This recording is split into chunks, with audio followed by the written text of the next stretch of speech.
नमस्कार छात्रों, YouTube channel GK art पर एक बार फिर से आप सभी का बहुत बहुत स्वागत है। तो छात्रों, आप मेरे वीडियो को आज पूरा शुरू से लेकर अंत तक ज़रूर देखेंगे, क्योंकि आज मैं आपको दो महत्वपूर्ण संगठनों को पूरी तरह से ट्रिक के साथ और संपूर्ण बेसिक कॉन्सेप्ट के साथ साथ उससे संबंधित जो करंट अफेयर का क्वेश्चन है, यानी इस साल जो घटनाएं घटित हुई हैं दोनों बैठकों को लेकर, उस पर आज हम संपूर्ण परिचर्चा करेंगे। यानी आज का मेरा टॉपिक होगा ब्रिक्स देशों के समिट पर और साथ ही साथ आसियान देशों के समिट पर।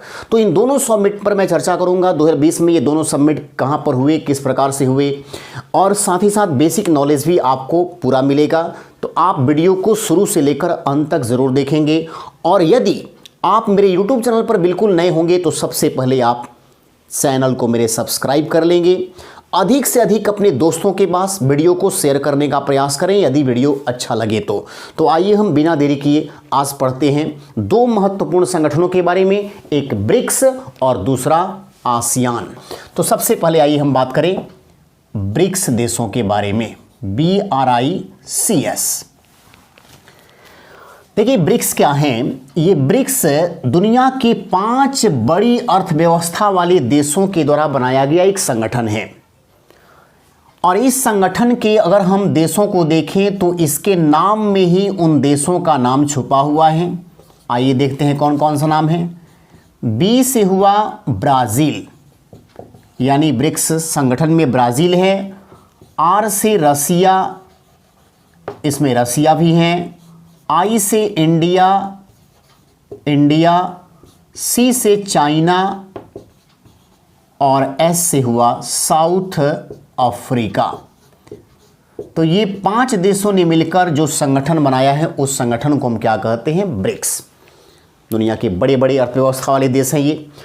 आप समझ सकते हैं कि इन 5 देशों के द्वारा अगर ब्रिक्स समिट होता होगा, ब्रिक्स सम्मेलन होता होगा, तो बहुत हद तक हम कहेंगे कुछ ऐसी बातें होती होगी जिन बातों से विश्व की संपूर्ण अर्थव्यवस्था पर प्रभाव पड़ता होगा। क्योंकि ये दो ऐसे देश हैं, इसमें इंडिया और चाइना, जिसकी आबादी बहुत अधिक है। तो आबादी के मामले में ये देश दोनों काफ़ी आगे हैं। बढ़ती हुई अर्थव्यवस्था आज के समय में बढ़ती हुई ताकत के तौर पर इस समय उभर कर सामने आ रहे हैं। China, India, Brazil, South Africa, Russia तो खैर बहुत पहले से डेवलप है।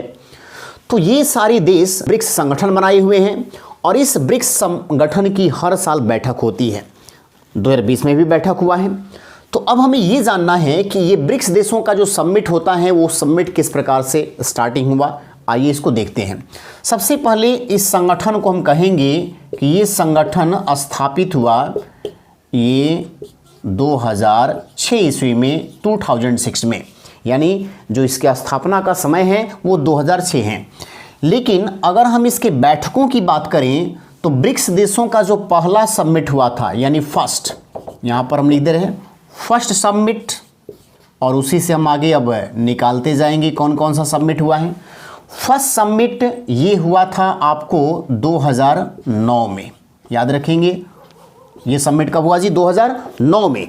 यानी संगठन तो बन गया 2006 में, लेकिन इसका पहला बैठक हो रहा है 2009 में, और ये हुआ था येकेटरीनबर्ग,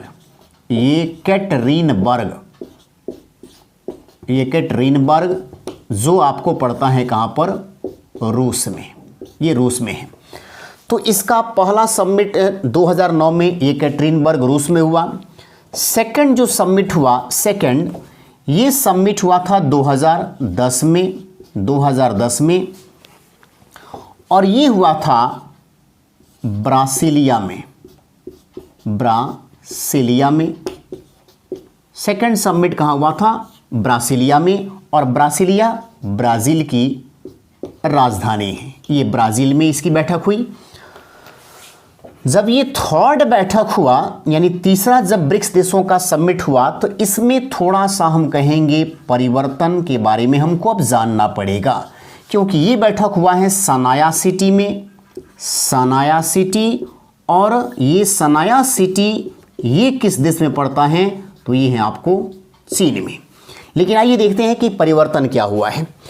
तो मैं आपको बताना चाहता हूं कि 2011 से पहले जो दो बैठकें हुआ 2010 में और 2009 में, इन 2 बैठकों के समय ये संगठन पहले केवल ब्रिक था, ये केवल ब्रिक था, है ना, यानी इसमें एस का जुड़ाव अभी नहीं हुआ था, एस यानी इसमें साउथ अफ्रीका का भी जुड़ाव नहीं हुआ था, पहली बैठक के समय और दूसरी बैठक के समय।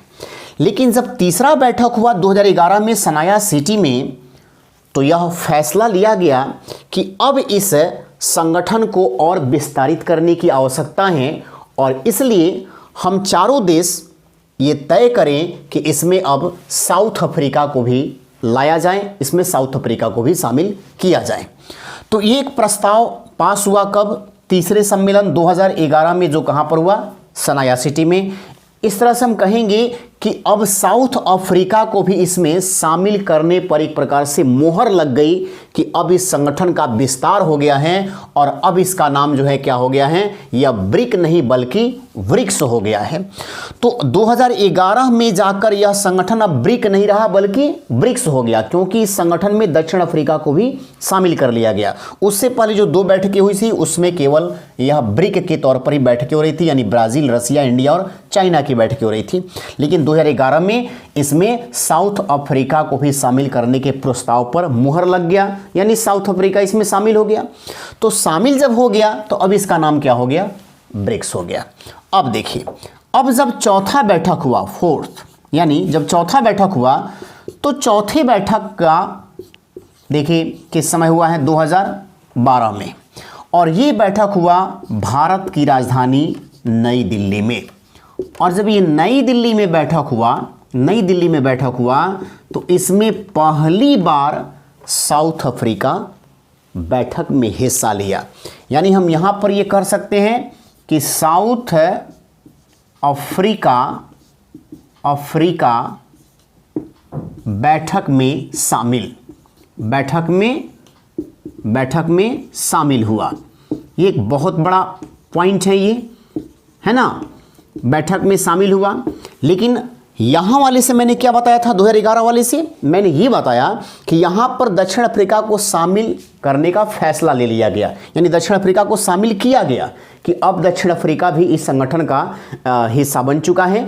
लेकिन पहली बार बैठकों में दक्षिण अफ्रीका ने भाग कब लिया? चौथी बैठक में, जो कहां पर हुआ? नई दिल्ली में। यहां दक्षिण अफ्रीका हम लिख दे रहे हैं, यहां पर दक्षिण अफ्रीका को शामिल करने का प्रस्ताव, शामिल करने का प्रस्ताव पास हुआ कि इस संगठन में अब साउथ अफ्रीका भी रहेगा। तो इस तरह से जब पास हो गया तो पहली बार बैठक में हिस्सा कब लिया? ये आपको 2012 में। और अभी तक देखिए 4 चूंकि देश थे तो लगातार 4 देशों में बैठक हो रही थी। लेकिन अब जब साउथ अफ्रीका इसका मेंबर हो चुका है तो अगला जो बैठक होगा यानी 5वां, वह आपको 2013 में ये किसको दिया गया? ये दिया गया दक्षिण अफ्रीका को ही, और जगह था कौन? डरबन। दक्षिण अफ्रीका के डरबन में ये अगला ब्रिक्स देशों का समिट हुआ। कौन सा? ये आपको 5वां समिट हुआ। तो 5वां समिट हुआ। उसके बाद देखिए क्या हुआ, जब छठा समिट हुआ, छठा समिट, तो ये हुआ 2014 में। और 2014 में ये समिट कहाँ हुआ था? तो फोर्थ लेजा, और फोर्थ लेजा है आपको कहाँ पर? ब्राज़ील में। ये ब्राज़ील में। अब देखिए यहाँ पर क्या परिवर्तन हुआ। छठे बैठक के समय एक और बेहतरीन चीज़ सामने निकल कर आता है, और सामने ये निकल कर आता है कि 2009 से लेकर 10, 11, 12, 13 तक लगातार जो भी बैठकें हुई हैं उन सभी बैठकों में भारत के प्रधानमंत्री उस समय के मनमोहन सिंह भाग लिए थे। लेकिन 2014 में जब ये बैठक हुआ फोर्थ लेजा में, तो परिस्थितियां थोड़ा सा बदल चुकी थी, और ये बदला था कि देश में अभी तत्काल में बीजेपी की नई सरकार बनी थी, और नई सरकार के तौर पर भारत के नए प्रधानमंत्री उस समय मिले थे। कौन? नरेंद्र मोदी। तो नरेंद्र मोदी 2014 में 26 मई को ये भारत के प्रधानमंत्री के तौर पर शपथ लिए थे, आप सभी को पता है। तो 2014 में एक नए प्रधानमंत्री के तौर पर सामने आए थे और जिस प्रकार से 2014 में नरेंद्र मोदी की आंधी चली थी, पूरे देश के अंदर एक लहर चला था, उससे संपूर्ण विश्व में, हम भारत में ही बात नहीं कर रहे हैं, संपूर्ण विश्व में मोदी का एक अलग ही क्रेज बन गया था। उस समय हमारे देश के जो प्रधानमंत्री जी थे, आज भी नरेंद्र मोदी जी हैं, तो उस समय उनका एक अलग टाइप का लहर था और इतना लहर था कि उस समय जब ये बैठकें हो रही थी तो इस बैठक को लेकर संपूर्ण यानी कि 5 देशों के राष्ट्राध्यक्ष काफ़ी उत्साहित थे कि पहली बार इस बैठक में एक नए पीएम का आगमन होने जा रहा है, यानी कि इसका भारत के प्रधानमंत्री नरेंद्र मोदी का। तो एक उत्सुकता थी और यही कारण था कि उस समय जो मेज़बानी मिला था ब्राज़ील को मिला था, फोर्टलेजा में उसकी मेज़बानी होने वाला था। तो वहाँ की जो राष्ट्रपति थी उस समय, वो बोली कि इस बार हम ये चाहते हैं कि भारत में जो नए प्रधानमंत्री बने हैं नरेंद्र मोदी, वो हमारे देश में ही इस बार के ब्रिक्स समिट की अध्यक्षता करें। उन्होंने अपना पावर मोदी जी को दे दिया, जबकि सच्चाई यही है कि जिस देश में ये बैठक होती है उसी देश का राष्ट्राध्यक्ष ब्रिक्स देशों की अध्यक्षता करता है। लेकिन माननीय हमारे प्रधानमंत्री जी का सम्मान वहाँ पर किया गया, उनकी उपस्थिति को दमदार तरीके से महसूस किया गया और संपूर्ण विश्व में सच्चाई यही थी कि उस समय भारतीय प्रधानमंत्री की तूती बोलती थी। उस समय के दौर में काफ़ी लोकप्रिय हुए थे, एक अलग जोश था लोगों के अंदर मोदी के प्रति। तो ये देखिए क्या हुआ, ये बैठक जब हुई तो मोदी जी को भी लगा कि भाई अगर मुझे इतना सम्मान दिया जा रहा है, मेरे देश में बैठक नहीं हो रही है, फिर भी मुझे दूसरे देश की बैठकों की अध्यक्षता करने का मौका मिल रहा है, तो चलिए क्यों ना मैं भी थोड़ा सा इस बैठक को यादगार बना दूं। तो इन्होंने क्या दिमाग लगाया, इन्होंने कह दिया कि मैं ब्रिक्स देशों के स्वागत से अभिभूत हूँ। जो भी इसके देश हैं, जो भी कंट्री हैं जो इसमें शामिल हैं, उन सभी देशों ने जिस प्रकार से मेरा मान सम्मान किया है उससे मैं काफ़ी जो है अभिभूत हूँ, काफ़ी खुश हूँ। और मैं ये चाहता हूँ कि ये ब्रिक्स देश कभी किसी दूसरे के लिए मोहताज न रहे, यानी अपनी समस्याओं को लेकर, चाहे वो कैसी भी समस्या हो, उसके लिए वो किसी दूसरे देश पर डिपेंड ना हो।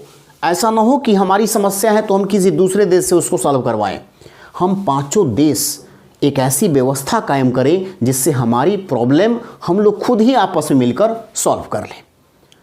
और ख़ास करके ये प्रॉब्लम को हल करने में अगर देखा जाए तो हर तरह की विषय वस्तु में रुपया पैसा ही छुपा हुआ है, यानी अगर धन की कमी ना हो तो किसी प्रकार की समस्याएं नहीं होगी। इसीलिए ये मोदी चाहता है कि ब्रिक्स देश आपस में मिलकर एक बैंक बनाएं और उस बैंक का नाम रखें ब्रिक्स बैंक।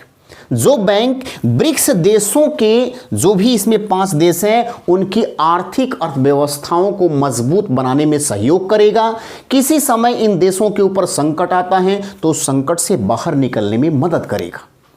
और जब मोदी जी ने ये बात कहा फोर्टलेजा में, तो ताली बजाकर इनकी बातों का स्वागत किया गया। इस तरह से मोदी जी ने यहाँ पर ब्रिक्स बैंक बनाने का क्या दिया, सुझाव दिया। ब्रिक्स बैंक बनाने का सुझाव, ब्रिक्स बैंक बनाने का ये सुझाव दिए कौन, नरेंद्र मोदी। नरेंद्र मोदी जो कि भारत के माननीय प्रधानमंत्री जी हैं। तो इस तरह से हम कहेंगे कि 2014 में जब इन्होंने ये बात कहा तो बात कहते ही इस बात को स्वीकार भी कर लिया गया फोर्टलेजा में कि आपको बात को हम अच्छे ढंग से मान भी लेते हैं और ब्रिक्स बैंक अब तो बनेगा ही बनेगा। इस तरह से हम कहेंगे कि जब इन 5 देशों ने उस पर साइन कर दिया तो बैंक उसी समय बनकर तैयार हो गया। अब उसकी एक कोरम पूरा करना था, उसकी बिल्डिंग वगैरह बनानी थी, उसका हेडक्वार्टर देना था, उसके कामों को शुरुआत करनी थी। लेकिन बैंक कागजी रूप से आ गया कब, 2014 में ही। लेकिन ये बैंक फाइनली काम करना हम ढंग से कहेंगे शुरू किया कब, 2015 से ये फाइनली काम करना शुरू कर दिया। अब देखिए इसी ब्रिक्स बैंक को कुछ लोग न्यू डेवलपमेंट बैंक भी कहते हैं, याद रखेंगे, डेवलपमेंट बैंक भी कहते हैं। तो अगर आपसे ये कहा जाए कि न्यू डेवलपमेंट बैंक किस बैंक का नाम है, तो ब्रिक्स बैंक का ही नाम है। और देखिए जब इन्होंने ये प्रस्ताव रख दिया कि ब्रिक्स बैंक बनाया जाए तो सवाल उठा कि भाई ब्रिक्स बैंक तो बनेगा लेकिन इसके लिए पूंजी चाहिए। अरे बैंक में पैसा रहेगा तभी तो मदद करेगा।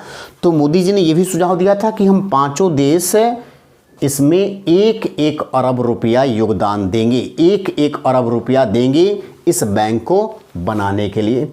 और इस तरह से बैंक बनकर ये तैयार हुआ, लेकिन इसका हेड क्वार्टर जो दिया गया वो हेड क्वार्टर कहाँ दिया गया, तो चीन की वित्तीय राजधानी संघाई, संघाई जिसको हम फाइनेंशियल कैपिटल कहते हैं चाइना का, संघाई, वहाँ पर इसका हेडक्वार्टर बनाया गया। और इसके जो प्रथम प्रेसिडेंट बने, जो प्रथम अध्यक्ष बने, वो अध्यक्ष भारत के बने, और वो कौन बने हैं, केवी कामत, केवी कामत। ये भारत के इसके क्या बने हैं, प्रेसिडेंट, जिनका कार्यकाल 6 वर्ष का है। लेकिन ये तय हो चुका है कि सारे प्रेसिडेंट का कार्यकाल 5-5 वर्ष का ही होगा, सिर्फ पहले वाले का कार्यकाल 6 वर्ष होगा। चूंकि स्टार्टिंग होने जा रही है इस बैंक की, तो बहुत सारा कार्य होगा, इसलिए थोड़ा सा इसमें लंबे समय तक के लिए इसके हेड का रहना जरूरी है। तो पहला हेड भारत के हैं कौन, केवी कामत। इसका हेडक्वार्टर कहाँ, संघाई में। और ये इस बैंक क्या कहलाता है, न्यू डेवलपमेंट बैंक, जो 2014 में 4th लेजा मीटिंग के दौरान निकल कर आया सामने नरेंद्र मोदी के सुझाव के बाद। तो ये 14 की बैठक है। उसके बाद देखिए, जब हम 7वीं बैठक की बात करेंगे, 7th बैठक की बात करेंगे, तो 7वीं बैठक होगा कब, 2015 में। 2015 में जो 7वीं बैठक हुआ वो हुआ था आपको ऊफा में, और ऊफा कहाँ पड़ता है, रूस में। 7वीं बैठक 2015 में ऊफा, रूस में। 8वीं जब बैठक हुआ तो ये मोदी जी के पीएम बनने के बाद देश में पहली बार ब्रिक्स देशों की समिट होने जा रहा था। मोदी के पीएम बनने के बाद, उसके पहले एक बार बैठक हो चुका है 2012 में, देखिए नई दिल्ली में, लेकिन उस समय मोदी जी नहीं थे। इनके प्रधानमंत्री बनने के बाद पहली बार ये ब्रिक्स देशों की बैठक इंडिया में होने जा रहा था 2016 में। तो इन्होंने सोचा कि क्यों ना थोड़ा सा इस ब्रिक्स बैठक को यादगार बनाए एक बार फिर से। तो इन्होंने ये फैसला किया कि इस बार का ब्रिक्स समिट समुद्र के किनारे होगा। तो इस बार पहली बार ये बैठक कराया गया 2016 में, मोदी जी के पीएम बनने के बाद बेनौलिम में, बेनौलिम। और ये बेनौलिम जो हैं ये कहाँ पर हैं, गोवा, गोवा, ये भारत, यानी समुद्र तट के किनारे, समुद्र तट के किनारे पहली बार ये बैठक कराया गया। उसके बाद देखिए अगला बैठक, जो 9वीं बैठक हुआ, वो 9वीं बैठक 2017 में। 2017 में कहाँ हुआ, तो ये बैठक हुआ जियामेन, जियामेन, जियामेन में हुआ। जियामेन कहाँ पर है, चीन में, जियामेन है चीन में। उसके बाद 10वीं बैठक, 10वीं बैठक 2018 में, 2018 में। और ये कहाँ पर हुआ, तो ये हुआ है जोहान्सबर्ग, जोहान्सबर्ग।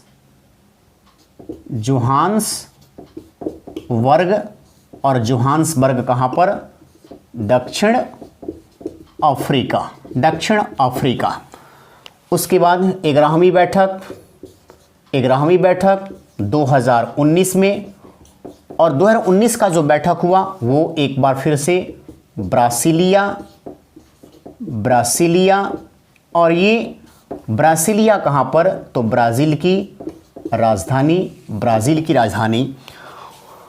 और अब 12th जो हम आ चुके हैं अब इस साल, कोरोना के समय 12वीं बैठक 2020 में। लेकिन इस बार बैठक एक ऐसा बैठक हुआ जिस बैठक में नेता एक दूसरे के सामने नहीं बैठे थे। कोविड-19 प्रोटोकॉल का पालन करने के लिए पहली बार 12वीं बैठक ब्रिक्स देशों का जो 2020 में हुआ है वह वीडियो कॉन्फ्रेंसिंग के माध्यम से हुआ है, यानी वर्चुअली तरीके से हुआ है। तो ये बैठक जो है कहाँ पर हुआ, तो सेंट पीटर्सबर्ग, सेंट पीटर्सबर्ग। और सेंट पीटर्सबर्ग आप समझ सकते हैं कहाँ पर हैं, ये है आपको रूस में। सेंट पीटर्सबर्ग कहाँ पर हैं, रूस में।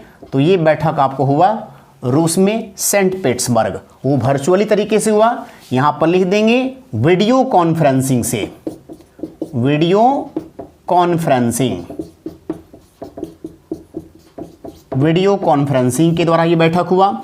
और अगला जो बैठक होगा 13वां बैठक 2021 में, वो कहाँ होगा, तो वो होने वाला है आपको भारत में। याद रखेंगे ब्रिक्स देशों का अगला समिट यानी 13वां समिट कहाँ होगा, 2021 में, कहाँ पर, भारत में। तो ये ब्रिक्स देशों की बैठक है।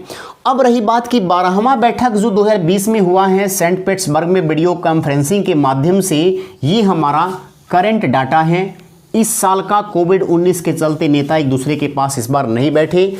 12वीं बैठक 2020 में सेंट पीटर्सबर्ग, और इस बार जो बैठक हुआ यानी 12वीं जो बैठक हुआ जो 2020 में संपन्न हुआ है कुछ समय पहले, इसका थीम क्या बनाया गया था? तो इसका थीम बनाया गया था वैश्विक स्थिरता, वैश्विक स्थिरता, वैश्विक स्थिरता, साझा सुरक्षा, साझा सुरक्षा, अभिनव विकास, अभिनव विकास, अभिनव विकास। ये जो है 2020 में 12वीं बैठक जो हुआ सेंट पीटर्सबर्ग में, इसका ये क्या बनाया गया था? तो ये बनाया गया था थीम।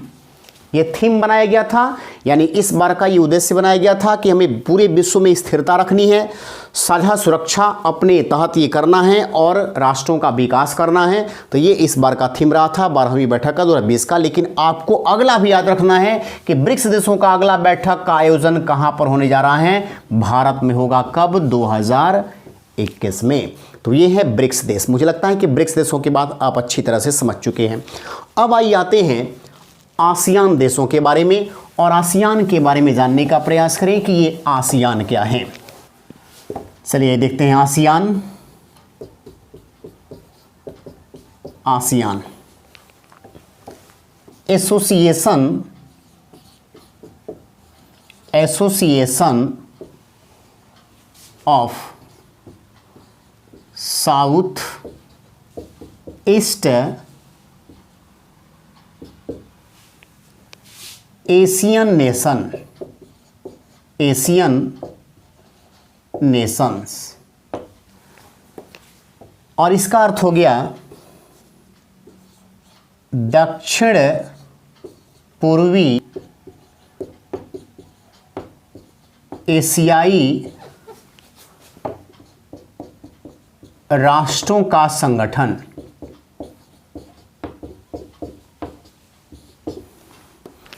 ये संगठन स्थापित हुआ है 8 अगस्त 1967, 1967 8 अगस्त को ये स्थापित, इसका एस्टैब्लिश कहेंगे हम आसियान कंट्रीज का। अब देखिए इसमें क्या है कि इसमें हेड क्वार्टर भी पूछता है कि इसका हेड क्वार्टर कहाँ है? जकार्ता। और आपको पता है कि जकार्ता इंडोनेशिया की राजधानी है, इंडोनेशिया की राजधानी है।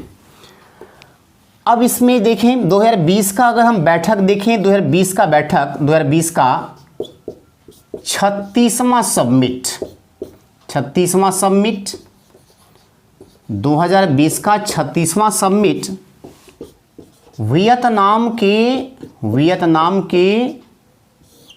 हनोई में हुआ, वियतनाम के हनोई में हुआ। और ये भी हुआ किस तरह से? वीडियो कॉन्फ्रेंसिंग, वीडियो कॉन्फ्रेंसिंग,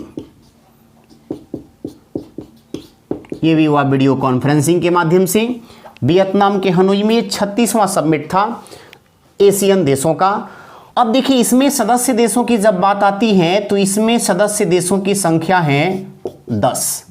सदस्य जो देश हैं वो कुल कितने हैं? तो 10 हैं। सदस्य देशों की संख्या इसमें 10 है। और इसको याद करना इसलिए भी जरूरी है कि कभी कभी ऐसे ही पूछता है कि आसियान का हेडक्वार्टर कहाँ है, आसियान का गठन कब हुआ था, आसियान का पूरा नाम क्या है, ये तो सब जान ही गए हम। लेकिन आपसे ये सवाल जब पूछें कि आसियान देशों में जो 10 देश हैं उनमें से उन 10 देशों का नाम बताइए, जैसे कि एग्जाम में आता हो कि इनमें से कौन सा कंट्री आसियान का मेंबर नहीं है, तो थोड़ा सा यहाँ पर परेशानी होती है कि कैसे हम उसको याद करें। तो देखें यहाँ पर सबसे पहली बात कि हम आपको बताना चाहते हैं कि मोदी गवर्नमेंट के द्वारा 26 जनवरी 2018 की परेड में एशियन देशों को ही उतार दिया गया था। यानी 10 देशों के राष्ट्राध्यक्ष बुलाए गए थे। एशियन कंट्री के जितने 10 देश हैं वो 10 देश बुला लिए गए थे। कब? 2018 के 26 जनवरी के परेड में। तो भारत ने एक ताकत दिखाने की कोशिश की अपनी, हालांकि भारत इसका मेंबर नहीं है आसियान देशों का। भारत ने ये कहा कि आप सभी एशियन देशों का हमारे देश में स्वागत है, 26 जनवरी की परेड में आप आइए, भारत को देखिए। तो इस तरह से भारत के निमंत्रण पर आसियान देशों के 10 राष्ट्राध्यक्ष जो हैं भारत पहुंचे थे। तो आइए हम जानते हैं कि ये 10 देश कौन कौन से हैं और इसको भी हम एक ट्रिक से रटेंगे। ट्रिक क्या होगा? तो ट्रिक बहुत ही इसका शानदार है एशियन देशों के नाम को याद करने के लिए। तुम बीएससी करके 2mm टीवी पर आईपीएल देख रहे हो, इंडियन प्रीमियर लीग। देखिए कितना आसान है इन देशों को याद करना। तुम बीएससी तुम कर लिए हो, पढ़ाई तुम्हारी बीएससी की हो गई है, और 2mm के टीवी पर तुम आईपीएल देख रहे हो। अरे टीवी पर देखना है तो बड़े टीवी पर देखो, ये 2mm के टीवी पर क्यों देख रहे हो? लेकिन यहाँ जितना भी इंग्लिश लेटर हैं इसी से हमारे 10 देशों का नाम सामने आ जाएगा। देखिए क्या होगा, बी से होगा ब्रुनेई,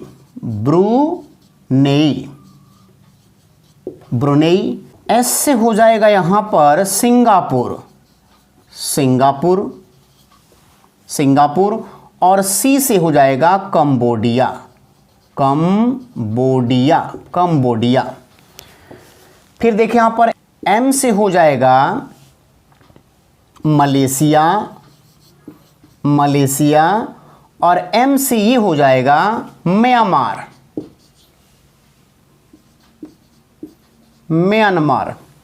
फिर देखें यहाँ पर टीवी है तो टी से हो जाएगा थाईलैंड, और वी से वियतनाम,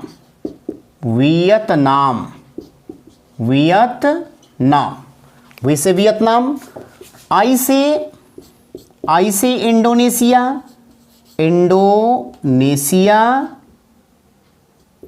इंडोनेशिया, और पी से आपका हो जाएगा फिलीपींस, और एल से हो जाएगा लाओस, हाथियों का देश लाओस। तो ये आपके एशियन देशों का नाम है। तुम बीएससी करके 2mm टीवी पर आईपीएल देख रहे हो, BSc, Brunei, Singapore, Cambodia, 2mm, 2 यहाँ पर 2 बार MM है इसलिए 2 यहाँ पर लिखे हैं, मलेशिया, M से एक म्यांमार, फिर T से थाईलैंड, और V से वियतनाम, फिर यहाँ पर आईपीएल इंडोनेशिया, P से फिलीपींस, और L से लाओस। जबकि बैठक मैंने बता ही दिया कि ये बैठक जो है इस बार जो है वीडियो कॉन्फ्रेंसिंग के माध्यम से हुआ है, और ये कहाँ पर हुआ है? वियतनाम के हनोई में। तो चलिए हम अगले वीडियो में एक बार फिर से आपके सामने हाजिर होंगे, तब तक आपसे विदा लेते हैं। धन्यवाद।